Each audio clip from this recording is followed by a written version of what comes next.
a lot of new players keep getting the Marvel Champions, which is absolutely phenomenal to see. I love seeing more and more people getting into it. And the big thing for me in this channel is to make it as accessible as possible for people to get into the game, right? And I've noticed that I've been rewatching some of my streams, my live playthroughs, and some of my old videos, which if you haven't subscribed to this channel, make sure to go down, hit subscribe, turn on notifications, and go over to twitch.tv/D20 Woodworking, hit follow there, turn on notifications. Okay, so I've noticed that there are a lot of slang terms that we use on this channel or other channels use or a Marvel CDB they use or Hall of Heroes or whatever it may be. So I wanted to kind of cover some of the slang terms that we use. And then this way, hopefully this will help you, kind of get used to what I'm saying on my stream, or maybe if you're watching Nelson instead, what he says, or some of your other favorite content creators, whoever it may be, right? It just helps you get to know what they're saying and what it all is, and you don't feel like weird asking the question because like everyone knows what they're saying. The one thing I will say though is I'm not gonna be able to cover all the slang terms here. So if I'm missing some and like you've been embarrassed to ask in the past, like just put it down in the comments. It will not bother anyone here. We'll be more than happy to answer those questions for you. And I'm sure there's some I missed, right? There's some that I just do naturally that I don't even think about. So anyway, we're gonna go over some of the more popular ones that either I do or that I've seen, and just do quick explanations for all of them. It won't be a crazy long video or anything like that. The first one I want to talk about is house rule or house ruling, which basically means that you're playing the game wrong, essentially. That you're taking a rule set that you've made up and implementing it into the game. So for example, if I'm playing two-handed with two heroes and their signature allies are the other hero person, right? So if it's like Gambit and Rogue, Rogue signature ally is Gambit and Gambit signature ally is Rogue. If I was playing two-handed, I can never play those allies, so it would just be a resource card. So instead, what I do is I replace them with a team-up card. Now, it's technically an illegal play, but it's a way that I like to play the game better. A lot of people have their own versions of house rules. If you have one that you really like, feel free to put it down in the comments. But if you ever hear someone talk about a house rule, that's what that is. One other thing you'll see a lot online is deck teching, or deck tech, and net decking. And I think sometimes people use deck profiles and deck showcases, but I don't see that as much in this community. That's more of like a TCG, Magic the Gathering type thing. Anyway, deck tech, if you're ever wondering when you see that, is basically like the explanation of a deck, right? If a content creator or somebody on Marvel CDB or well, I guess not Hall of Heroes, but Marvel CDB writes out their deck and explains all of it, it's just like how the deck works and what it is. If you want to get really into the weeds, like deck profiling or deck profile is generally like an overview of a deck, and deck showcasing is like showing the highlights of the deck, not how everything works, but like general bits and pieces. Anyway, that's that. Net decking is if you went to Marvel CDB and found a deck that you liked and then took it and used it, you'd be like net decking. This is more, again, of a TCG thing because that's like, I guess, considered bad to use other people's decks or whatever. I don't know. I steal deck ideas all the time because I'm not a good enough deck builder. But anyway, it's highly recommend you actually do net decking in Marvel Champions, because start with somebody else's idea when they've done most of the work and then just kind of like build out, from there. Also, a lot this one has kind of slowed down a little bit, but we used to use colors instead of aspects all the time. So we used to say we're playing a red deck or a blue deck or a green deck. That's now changed. Like that was very early on. People were saying that because, again, I think that's more of a Magic the Gathering type thing. We just say the aspect now, but I still see it sometimes mentioned that like you're playing basic, or you're playing a gray deck, right? Or you're playing a yellow deck. Like I've seen that term come up now and again. I'm sure most people can figure out that that's just like the aspect names, but in case you couldn't, that's what that is. The last thing I want to talk about, and then we'll go down to the table to show some specific examples, is rush, tempo, and build out strategies. These are the three like big buckets of strategy in Marvel Champions.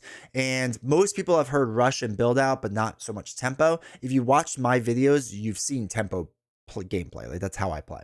Anyway, rush strategy, or when someone says that they're playing a rush strategy or with a rush hero or something like that, they're trying to win the game in like 3 turns, right? It's really, really fast paced. It's a lot of events. They're not using upgrades and supports that much. It's just hit the villain hard and fast and get rid of them.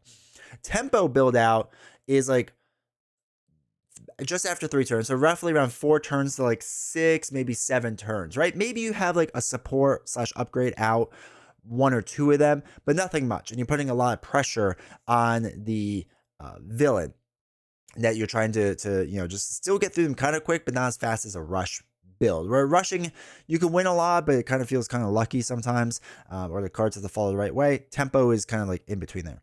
Build out strategies, what a lot of people do in this community, where they take like 7, 8, 9, 10 rounds to win the game.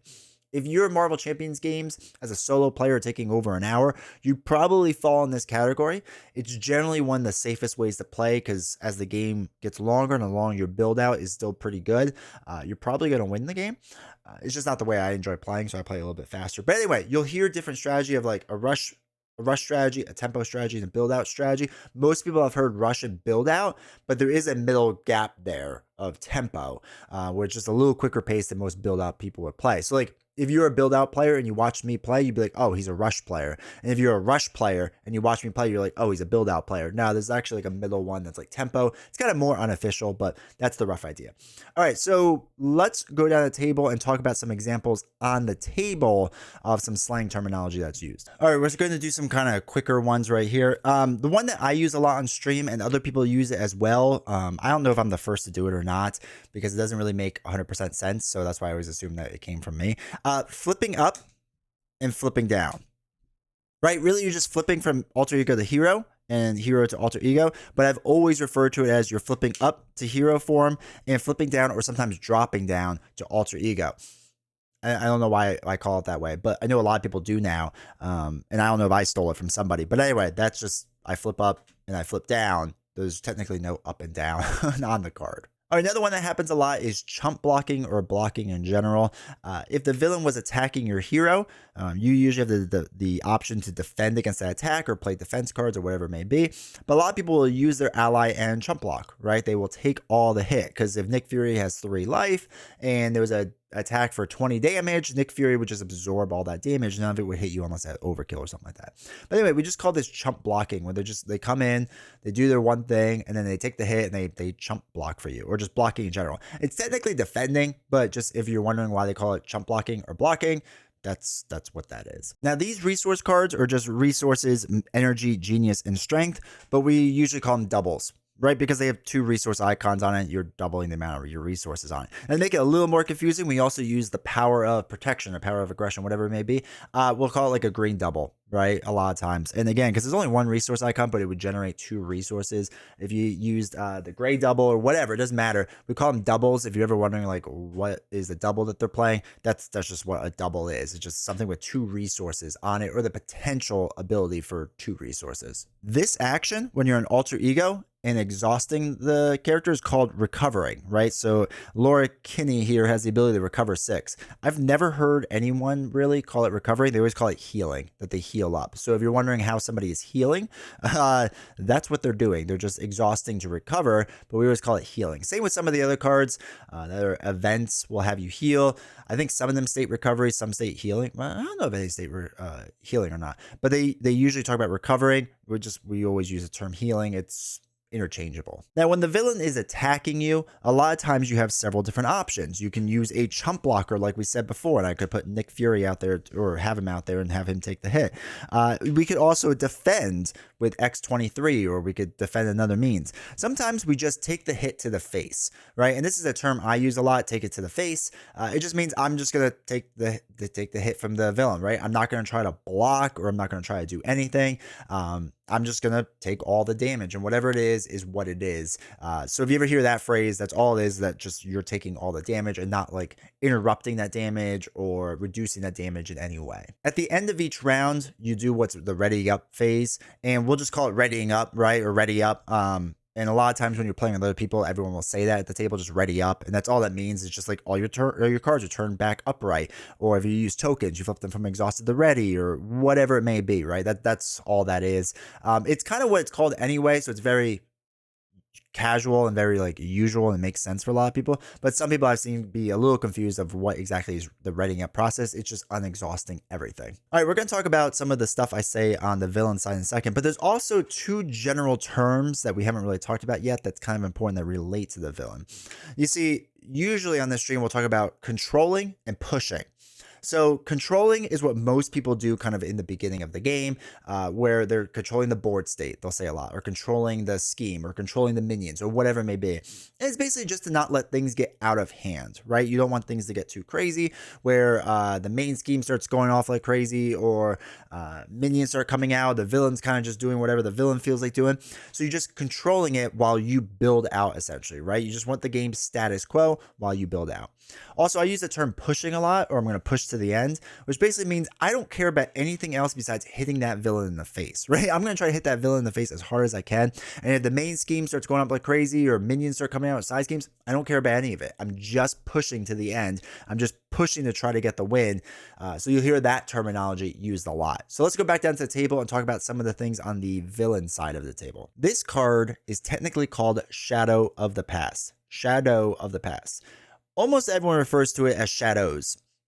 It's just what we do. So if you hear somebody talk about they got shadows, that they're talking about shadow of the past. It's not plural for those that don't know. All right, one of the terms that we use a lot is popping, or the main scheme popping, right? And all that means is if the total threat threshold of this card is 7, because we're playing a solo game and there's currently 6 threat on it, if we went to add 2 more threat onto it, we would go over the threshold. And so I would say a lot that the main scheme pops, right? All that means is that it's going to go onto the next main scheme, and then you start setting up that scheme and doing all that fun stuff with it. So anytime it pops, it just means it goes to the next stage or whatever.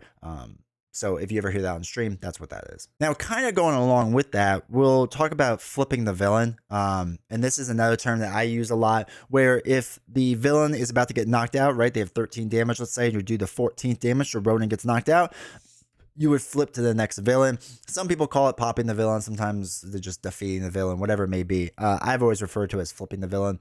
I don't know why. You flip a hero, you flip the villain. It just makes the most sense to me. A term I use a lot is bad cards.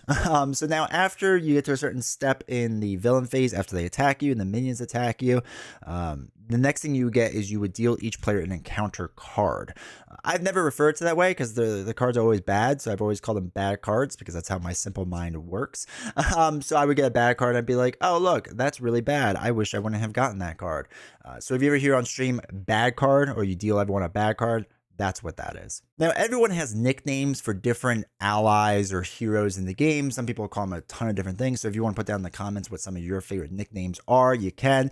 But if you ever join a stream of mine, this is X going to give it to you, because DMX, obviously. And then this is, a lot of people use it, but Whiffin, because his whole ability is after Whiffin thwarts, discard a top card in the encounter deck. For each boost icon discard this way, deal 1 damage to the enemy. Without fail, Whiffin will draw a 0 boost icon pretty much every single time. It's a mathematical improbability, but he manages to do it. All right, there's like 3 more things I want to cover that aren't necessarily what I just say, but are more related to my stream or my channel, and I've seen other people use it too.